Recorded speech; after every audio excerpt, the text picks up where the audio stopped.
ಇವತ್ತು ನಮ್ಮ ಹೊಸ ಬಸ್ಗಳ ಉದ್ಘಾಟನೆ ಅಧ್ಯಕ್ಷತೆಯನ್ನ ಉದ್ಘಾಟನೆ ಮಾಡಿದಂತ ಡಾಕ್ಟರ್ ಎಂ ಬಿ ಪಾಟೀಲ್ರು, ಜಿಲ್ಲಾ ಉಸ್ತುವಾರಿ ಸಚಿವರು ಹಾಗೂ ಆತ್ಮೀಯರು, ಹಾಗೆ ಅಧ್ಯಕ್ಷತೆಯನ್ನು ವಹಿಸತಕ್ಕಂತ ಹಿರಿಯರು, ಈ ಭಾಗದ ಜನಪ್ರಿಯ ಶಾಸಕರಾದ ಶ್ರೀ ಬಸನಗೌಡ ಯತ್ನಾಳ್ ಅವರು, ಹಾಗೆ ವಿಠಲ್ ದೊಂಡು ಸಹ ಕಟಕ್ದೊಂಡ ಮಾನ್ಯ ಶಾಸಕರು ನಾಗಠಾಣ ಮತಕ್ಷೇತ್ರ, ಹಾಗೆ ಅರುಣ್ ಕುಮಾರ್ ವೈ ಪಾಟೀಲ್ರು ನಮ್ಮ ಅಧ್ಯಕ್ಷರು, ಹಾಗೆ ಸಂಗಮೇಶ್ ಬಬಲೇಶ್ವರ ಬಾಲ ವಿಕಾಸ್ ಅಕಾಡೆಮಿ ಅಧ್ಯಕ್ಷರು, ಹಾಗೆ ಕನಾಲ್ ಅಬ್ದುಲ್ ಹಮೀದ್ ಅವರು, ಹಾಗೆ ನಮ್ಮ ಎಂಡಿ ಅವರು ಡಾಕ್ಟರ್ ಸುಶೀಲಾ ಅವರು, ಡಾಕ್ಟರ್ ಆನಂದ್ ಜಿಲ್ಲಾಧಿಕಾರಿಗಳು, ಶ್ರೀ ರಿಷಿ ಆನಂದ್ ಮುಖ್ಯ ಸಿಇಒ ಅವರು, ಲಕ್ಷ್ಮಣ್ ನಿಂಬರಗಿ ಪೊಲೀಸ್ ವರಿಷ್ಠಾಧಿಕಾರಿಗಳು, ಹಾಗೆ ನಮ್ಮ ಎಲ್ಲ ಅಧಿಕಾರಿ ವರ್ಗದವರು, ಮತ್ತೆ ಎಲ್ಲ ಇನ್ನಿತರ ಎಲ್ಲ ಆಹ್ವಾನಿತರು, ಮತ್ತೆ ಎಲ್ಲ ನಮ್ಮ ಮಾಧ್ಯಮದ ಎಲ್ಲ ಬಂದವರೇ, ಇವತ್ತು ನಾವು ನಗರ ಸಾರಿಗೆ ಇವತ್ತು 112 ಬಸ್ಸು ಸ್ಯಾಂಕ್ಷನ್ ಆಗಿತ್ತು. ಅದರ ಮೇಲೆ ಒಂದು 25% ನಾವು ತಗೊಳ್ಳೋದಕ್ಕೆ ಅವಕಾಶ ಇರುತ್ತೆ. ಅದು ಕೂಡ ಆದೇಶ ಕೊಟ್ಟಿದ್ದಾರೆ, ಬೇಗ ಬರುತ್ತೆ, ಒಂದು 15-20% ಬರುತ್ತೆ ಅಂತ ಹೇಳಿದ್ರೆ ಆಗಲೇ. ಅಂದ್ರೆ ಒಟ್ಟು 142 ಬಸ್ಸು ನಮ್ಮ ಕಲ್ಯಾಣ ಕರ್ನಾಟಕ ವ್ಯಾಪ್ತಿಯಲ್ಲಿ ಬರ್ತಕ್ಕಂಥ ಎಲ್ಲ ನಗರಗಳಿಗೆ ಇದನ್ನ ಹಂಚಿದ್ದಾರೆ. ಅದರಲ್ಲಿ ಬಿಜಾಪುರಕ್ಕೆ 25, ವಿಜಯನಗರಕ್ಕೆ 25, ಕಲಬುರಗಿಗೆ 25, ರಾಯಚೂರಿಗೆ 18, ಬಳ್ಳಾರಿಗೆ 10, ಬೀದರ್ಗೆ 4, ಯಾದಗಿರಿಗೆ 3, ಮತ್ತು ಇನ್ನು ಬರ್ತಕ್ಕಂಥ 30 ನೋಡ್ಕೊಂಡು ಎಲ್ಲಿ ಅವಶ್ಯಕತೆ ಇದೆ ಅಲ್ಲಿ ಹಾಕೊಳ್ಳಿ ಅಂತೇಳಿ ಎಂಡಿಯವರಿಗೆ ಈಗಾಗಲೇ ಸೂಚನೆ ಕೊಟ್ಟಿದ್ದೀನಿ. ಮತ್ತೆ ನಗರಗಳು ಬೆಳೀತಾ ಇದೆ, ನಗರದ ಜನಸಂಖ್ಯೆ ಜಾಸ್ತಿ ಆಗ್ತಾ ಇದೆ, ಹೊಸ ಹೊಸ ಬಡಾವಣೆಗಳು ಆಗ್ತಾ ಇದೆ. ಅವರೆಲ್ಲ ನಗರಕ್ಕೆ ಬರಬೇಕು, ಹೋಗ್ಬೇಕು, ಶಾಲಾ ಮಕ್ಕಳು ಪ್ರತಿಯೊಬ್ಬರಿಗೂ ಕೂಡ ಅನುಕೂಲ ಆಗ್ಬೇಕು ಅಂತ ಹೆಚ್ಚು ಜನಸಂದಣಿ ಇರ್ತಕ್ಕಂಥ ಕಡೆ ಇದನ್ನ ಆದ್ಯತೆ ಮೇಲೆ ಕೊಟ್ಟಿದ್ದಾರೆ. ಮತ್ತೆ ಇನ್ನು 56 ಬಸ್ಸು ಇನ್ನೊಂದು 2 ತಿಂಗಳಿಂದ ಸ್ವಲ್ಪ ಕಾರಣಾಂತರಗಳಿಂದ ತಡ ಆಗಿತ್ತು. ಆಮೇಲೆ ನಾನೇ ಕರೆದು ಮಾತಾಡಿ 56 ನಾನ್ ಎಸಿ 20 ಬಸ್ಸು, ಸ್ಲೀಪರ್ ಬಸ್ಸು, ಮತ್ತೆ AC 20 ಬಸ್ಸು, ಆಮೇಲೆ AC ಸೀಟರ್ ಬಸ್ಸು, ಸೀಟ್ ಇರ್ತಕ್ಕಂಥದ್ದು 16, AC ಸ್ಲೀಪರು 20, ನಾನ್ AC ಸ್ಲೀಪರ್ 20, ಒಟ್ಟು 56 ಬಸ್ ಬರುತ್ತೆ. 56 ಬಸ್ ಅಂದ್ರೆ ಒಂದು 25, 26, 20, 28 ಟ್ರಿಪ್, 28 2 ಬಸ್ ಹಾಕ್ತಾರೆ. ಎಲ್ಲಿ ಯಾವ ನಗರಕ್ಕಾದ್ರೂ ಕೂಡ ಎಲ್ಲಿಂದ ಪ್ರಾರಂಭ ಮಾಡಿದ್ರೆ ಗುಲ್ಬರ್ಗ, ಅದು ಇನ್ಯಾವುದನ್ನ ಯಾದಗಿರಿ ಅಥವಾ ಬಿಜಾಪುರ, ಎಲ್ಲಿಂದ ಬೆಂಗಳೂರು ಎಲ್ಲಿಗೆ ಹಾಕಿದ್ರು ಕೂಡ 2 ಬಸ್ ಹಾಕ್ತಾರೆ, ಒಂದು ಹೋಗೋದಕ್ಕೆ ಒಂದು ಬಸ್ ಬರೋದಕ್ಕೆ.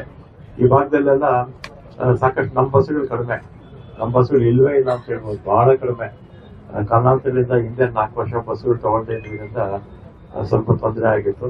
ಮತ್ತೆ ಪ್ರೈವೇಟ್ ಆಪರೇಟರ್ಸ್ ಒಂದೊಂದು 10, 15, 20 ಒಂದೊಂದು ನಗರಗಳಿಂದ ಹೋಗುತ್ತೆ. ಮತ್ತೆ ಅವ್ರೇನ್ ಮಾಡ್ತಾರೆ, ನಿಮ್ಗೆಲ್ಲ ಗೊತ್ತು, ಹಬ್ಬದ ಸಂದರ್ಭದಲ್ಲಿ ಬೇರೆ ಸಂದರ್ಭದಲ್ಲಿ 2-3 ಪಟ್ಟು ಜಾಸ್ತಿ ಮಾಡ್ತಾ ಇರ್ತಾರೆ. ನಾವು ಆ ರೀತಿ ಮಾಡಕ್ ಆಗೋದಿಲ್ಲ, ಮಾಡೋದು ಇಲ್ಲ ನಾವು.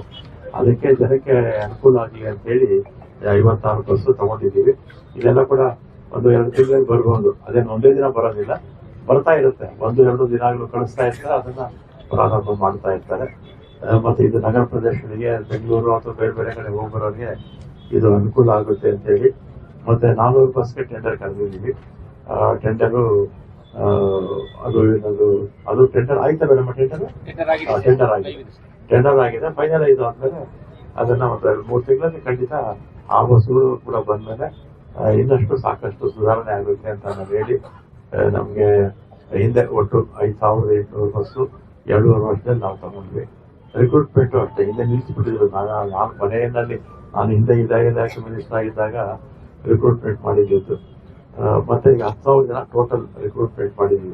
9,000 ಜನ ಡೈರೆಕ್ಟ್ ರಿಕ್ರೂಟ್ಮೆಂಟ್, 1,000 ಜನ ಅನುಕಂಪದ ಆಧಾರದ ಮೇಲೆ ಒಟ್ಟು 10,000 ಜನ ತಗೊಂಡಿದ್ವಿ. 5,800 ಬಸ್ಸು, ಈಗ ಒಂದು 2,000 ಬಸ್ಸು ಮತ್ತೆ ನಮಗೆ ಬಜೆಟ್ ಅಲ್ಲಿ ಇತ್ತು. ಅದರಲ್ಲಿ 400 ಕಲ್ಯಾಣ ಕರ್ನಾಟಕ ಕೊಟ್ಟಿದ್ದೀವಿ, ಮತ್ತೆ 900 KSRTCಗೆ, 700 ವಾಯವ್ಯ ಕರ್ನಾಟಕಕ್ಕೆ ಕೊಟ್ಟಿದ್ದೀವಿ. ಅದೆಲ್ಲ ಕೂಡ ಇನ್ನೊಂದು 2-3 ತಿಂಗಳಲ್ಲಿ ಎಲ್ಲ ಬಸ್ಸುಗಳು ಕೂಡ ಬಂದ್ಮೇಲೆ ಸಾಕಷ್ಟು ಸುಧಾರಣೆ ಆಗುತ್ತೆ ಅಂತ ಹೇಳಿ, ಮತ್ತೆ ಕಾರ್ಯಕ್ರಮಕ್ಕೆ MP ಪಾಟೀಲ್ರು ಮತ್ತೆ ತಾಳೂರು ವಿಧಾನಸಭೆ ಎಲ್ಲ ವಿಧಾನಸಭೆನಲ್ಲೇ ಇದ್ವಿ. ಅವರಿಬ್ರು ಕೂಡ ಆಯ್ತು ಇವ್ ಮಾಡೋಣ ಅಂತ ಹೇಳಿದ್ರೆ ಎಲ್ಲರೂ ಕೂಡ ಬಂದು ಇವ್ ಚಾಲನೆ ಕೊಟ್ಟಿದ್ದಾರೆ. ಫಂಕ್ಷನ್ ಮಾಡಕ್ ಹೋಗ್ಲಿಲ್ಲ, ಜಸ್ಟ್ ಪ್ರೆಸ್ ಮೀಟ್ ಮಾಡೋಣ ಅಂತ ಹೇಳಿದ್ವಿ. ಅದಕ್ಕೆ ಎಲ್ಲರೂ ಕೂಡ ಸಹಮತ ಆಗಿತ್ತು ಅಂತ ಹೇಳಿ. ಎಲೆಕ್ಟ್ರಿಕ್ ಬಸ್ಸಸ್ ಗುಲ್ಬರ್ಗಾಗೆ 100 ಬರುತ್ತೆ, ಬಿಜಾಪುರಕ್ಕೆ 75 ಬರುತ್ತೆ, ಮತ್ತೆ ಬಳ್ಳಾರಿಗೆ 50 ಬರುತ್ತೆ. 225 ಬಸ್ ಎಲೆಕ್ಟ್ರಿಕ್ ಬಸ್ಸಸ್ ಬರುತ್ತೆ.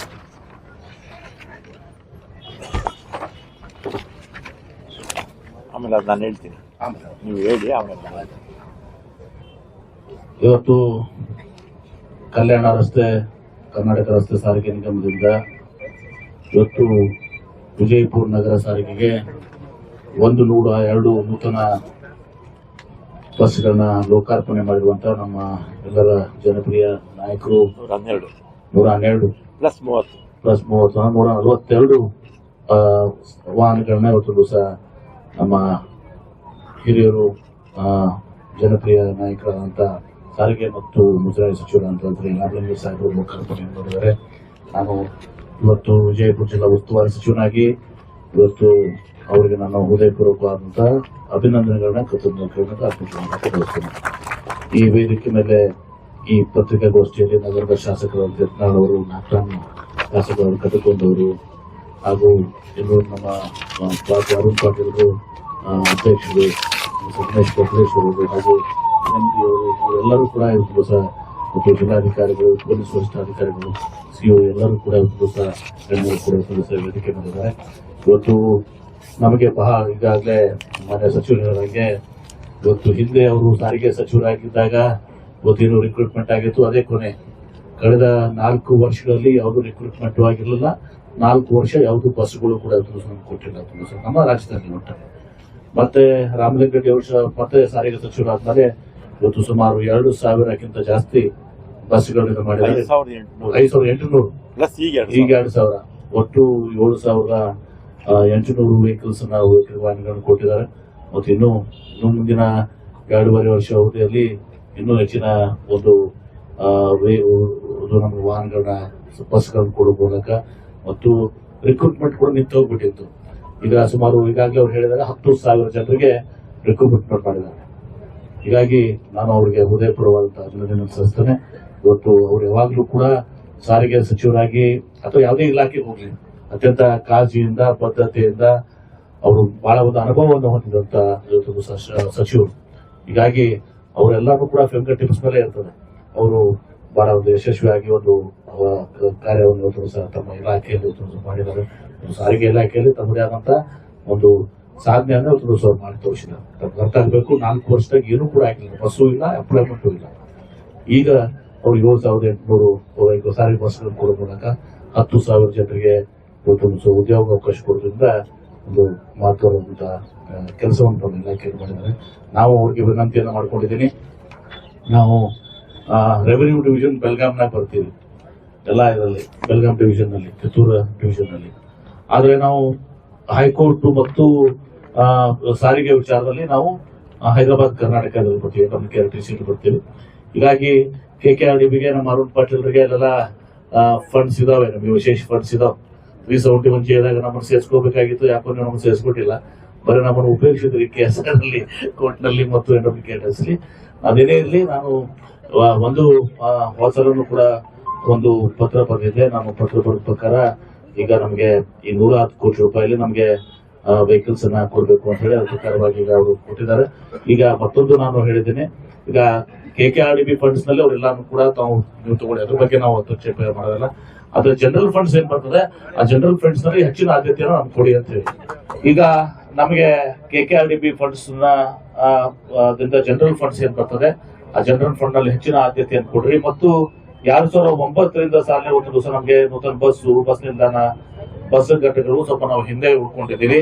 ಅದನ್ನ ಹಂತವಾಗಿ ನಾವು ಪಾಟೀಲ್ರ ನಿಮ್ಗೆ ಒಂದೇ ಹಂತಕ್ಕೆ ನಾವು ಕೇಳೋದಲ್ಲ, ಒಂದು ದಿವಸ ಹಂತವಾಗಿ ಆ ಬ್ಯಾಕ್ಲಾಗ್ ಏನ್ ನಮಗಿದೆ, ಆ ಹಿಂದೆ ಉಳಿದು ಅದನ್ನ ಸರಿಪಡಿಸಬೇಕು ಅಂತ ಹೇಳಿ ನಾನು ತಮ್ಮಲ್ಲಿ ಸಚಿವರಲ್ಲಿ ಮತ್ತು ಇವತ್ತು ಅಧ್ಯಕ್ಷರಲ್ಲಿ ಹಾಗೂ MD ಅವರಿದ್ದಾರೆ, ಅವ್ರಿಗೂ ಕೂಡ ನಾನು ಒಂದು ಬೇಡಿಕೆಯನ್ನ ಕೊಡ್ತೇನೆ. ಮತ್ತು ವಿಶೇಷ ಅನುದಾನ ಇವತ್ತು ನಮ್ಮ ವಿಜಯಪುರ ನಗರಕ್ಕೆ, ಯಾಕಂದ್ರೆ ಇದೊಂದು ಡಿಫರೆನ್ಷಿಯಲ್ ಸಿಚುವೇಶನ್ ಇರೋದ್ರಿಂದ ಇಲ್ಲಿ ಸ್ವಲ್ಪ ವಿಶೇಷ ಅನುದಾನ ಕೂಡ ಕೊಡಬೇಕು ಅಂತ ಹೇಳಿ ಮಾನ್ಯ ಸಚಿವರಿಗೆ ನಾನು ವಿನಂತಿ ಮಾಡ್ಕೊಂಡು ಅವ್ರಿಗೆ ಹೃದಯಪೂರ್ವಕವಾದಂತಹ ಕೃತಜ್ಞತೆಗಳನ್ನ ಇವತ್ತು ವಿಜಯಪುರ ಜಿಲ್ಲೆ ಜನತೆ ಪರವಾಗಿ, ವಿಶೇಷವಾಗಿ ವಿಜಯಪುರ ನಗರ ಜನತೆ ಇವತ್ತು ನಮ್ಮ ಯತ್ನಾಳ್ ಅವರು ಮತ್ತು ನಾಗರಾಜ್ ಶಾಸಕರು, ನಂದು ಒಂದು 50% ಬರ್ತದೆ, ಒಂದು 5% ಬರ್ತಾವ, ಒಂದು ಅರ್ಧ ವಾರ್ಡ್ ಬರ್ತಾವ.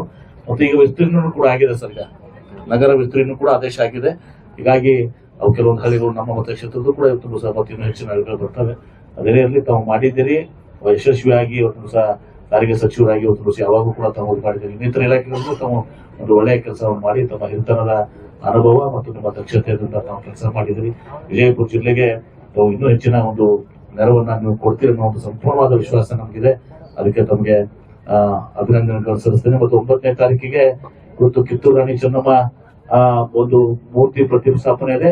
ಆ ಮೂರ್ತಿ ಬಸ್ ನಿಲ್ದಾಣಕ್ಕೆ ಇವತ್ತು ದಿವಸ ನಮ್ಮ ವಿನಂತಿ ಮೇರೆಗೆ ಇವತ್ತು ದಿವಸ ಸಾರಿಗೆ ಸಚಿವರು ಅವರೇ ಒಂದು ನಿರ್ಧಾರ ಮಾಡಿ ಇವತ್ತು ಕಿತ್ತೂರು ರಾಣಿ ಚೆನ್ನಮ್ಮ ಬಸ್ ನಿಲ್ದಾಣ ಅಂತ ಮಾಡಿದ್ರು. ಅದಕ್ಕೂ ಕೂಡ ನಾವು ನಾವೆಲ್ಲರೂ ಅಭಿನಂದನೆಗಳನ್ನು ಸಲ್ಲಿಸುತ್ತೇವೆ. ಧನ್ಯವಾದಗಳು.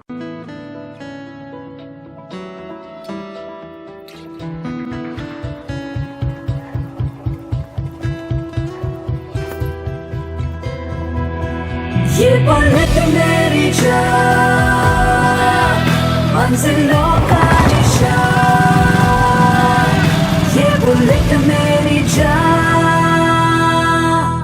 ಹಬ್ಬಗಳ ಪ್ರಯುಕ್ತ ಗುಮ್ಮಟ ನಗರಿಯಲ್ಲಿ ರಾಯಲ್ ಎನ್ಫೀಲ್ಡ್ ಸ್ಟೈಲಿಶ್ ಬೈಕ್ ಖರೀದಿ ಬಲೆ ಜೋರು. ನಗರ ಹಾಗೂ ಗ್ರಾಮೀಣ ಭಾಗದಲ್ಲಿ ನೆಚ್ಚಿನ ಉತ್ತಮ ಉತ್ಕೃಷ್ಟ ಹೊಂದಿದ ರಾಯಲ್ ಎನ್ಫೀಲ್ಡ್ ಸ್ಟೈಲಿಶ್ ಬೈಕ್ ಎಲ್ಲರ ಮನ ಸೆಳೆಯುವಂತೆ ಮಾಡಿದ ರಾಯಲ್ ಎನ್ಫೀಲ್ಡ್ ಬೈಕ್ ಖರೀದಿ ಜೋರಾಗಿ ನಡೆದಿದೆ. ಅಷ್ಟೇ ಅಲ್ಲ, offers, riding accessories up to 40% discount offer ಕೂಡ ಇದೆ. ವಿಜಯಪುರ ನಗರದ ಇಂಡಿ ರಸ್ತೆ ಬೈಪಾಸ್ನಲ್ಲಿರುವ ಪ್ರಸಿದ್ಧ ರೋಹನ್ ಮೋಟಾರ್ಸ್ ರಾಯಲ್ ಎನ್ಫೀಲ್ಡ್ ಶೋರೂಂನಲ್ಲಿ ಭವ್ಯ ಮಾರಾಟ. ರಾಯಲ್ ಎನ್ಫೀಲ್ಡ್ ಎಲ್ಲರ ಮನಸೆಳೆಯುವ ಬೈಕ್ ಇದಾಗಿದ್ದು ವಿಜಯಪುರ ನಗರದಲ್ಲಿ ಖರೀದಿ ಜೋರಾಗಿ ನಡೀತಾ ಇದೆ. ರಾಯಲ್ ಎನ್ಫೀಲ್ಡ್ ಬೈಕ್ ಮಾಡೆಲ್ಗಳು ಅಂದರೆ bullet 350, classic 350, meteor 350, hunter 350, Himalayan 450, bullet guerrilla 450, scram 440, in 650cc, continental GT 650, super meteor 650, classic 650. Offers, riding accessories like riding jacket, riding helmet, gloves are available up to 40% discount. All bike accessories are available up to 20% discount.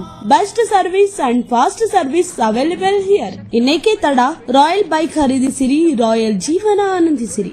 ಸ್ಥಳ Royal Enfields Rohan Motors, Indi bypass, Mal Bagayat, NH13, Solapur Chitradurga highway, Indi ರಸ್ತೆ, ವಿಜಯಪುರ.